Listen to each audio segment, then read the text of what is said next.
My name is Richard Soos, and I am reading from my selected poems, 1965 to 2015. Today I'll be reading from my 9th book, which was called The Sun is Breaking Through. It was published in 1992, and it consisted of poems that had been published by different magazines in the years prior. Storm. I stare at the clouds blown into shapes of flowers, birds, and animals. There's little to do but wait for the onslaught to extinguish my dream. Outside haiku.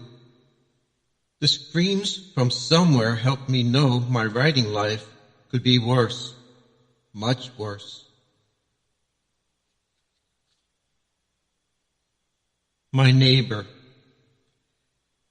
My neighbor sweeps the sidewalk, takes a drink from his flask, looks around, takes another sip, sweeps some more, looks around, nods at me, and goes inside.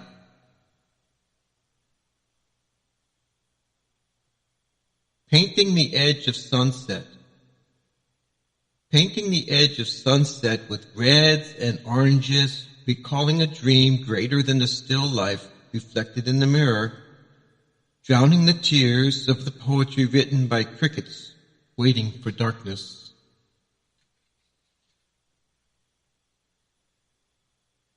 Scratching haiku. Layers of dry skin have become a memory under fingernails. Poems. Poems can be a real pain, wanting to play hide and seek when all I want to do was sleep. They peek out, and I catch them, and off they run again, twirling in the middle of the room, around and around, not drunk, but making me wish I were, so that I could ignore their existence. The worst thing about this is the guy you just met who said he read your book, and he asks, "It really took you 2 years to write this?" Expletive deleted. A few hours a day I practice thinking, and now I wonder if that will continue when the dead are raised. Spun. The spider's web finds me half asleep and catches my dreams in fine silk.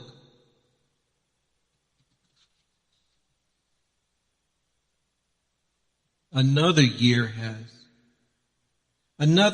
has trumpeted through this simple life, with my drawings gathering dust and my paintings fading with time.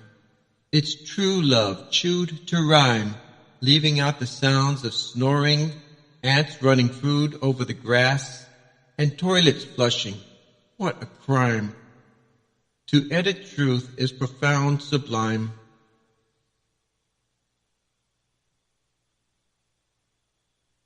As dreams lie bleeding, there are times the title says more than the poem about the reality of simply living. A log is easily turned to ash. The highest steel towers rust. The poet rolls over and sleeps.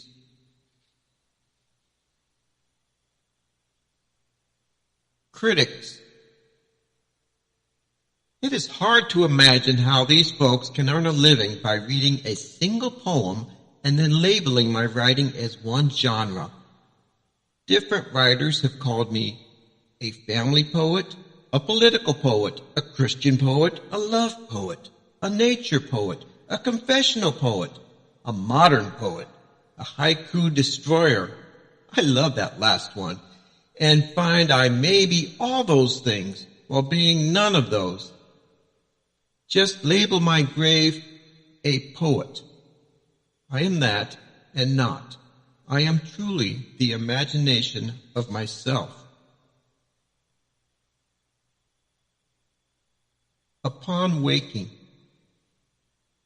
The white page wouldn't write the words my dreams were singing until my pencil howled louder than my willful heart.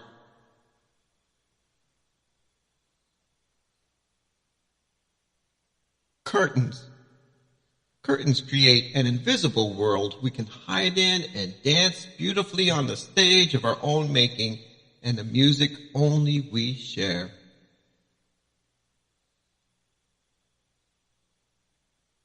Sweet wine.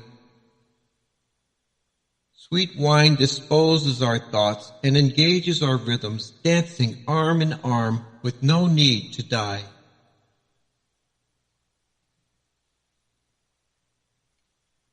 You stand by.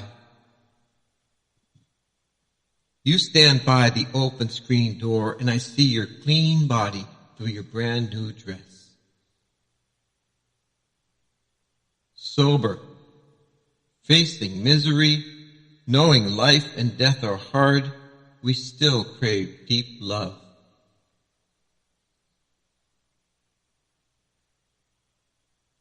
The spider web. The spider web reveals the presence of a hidden weaving master, revealed only when the prey is fully immersed.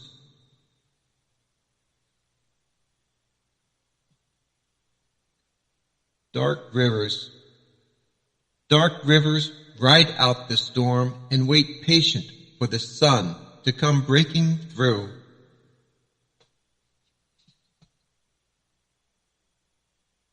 Thank you for listening to Part 9 of Selected Poems 1965 to 2015. We'll be back soon with Part 10.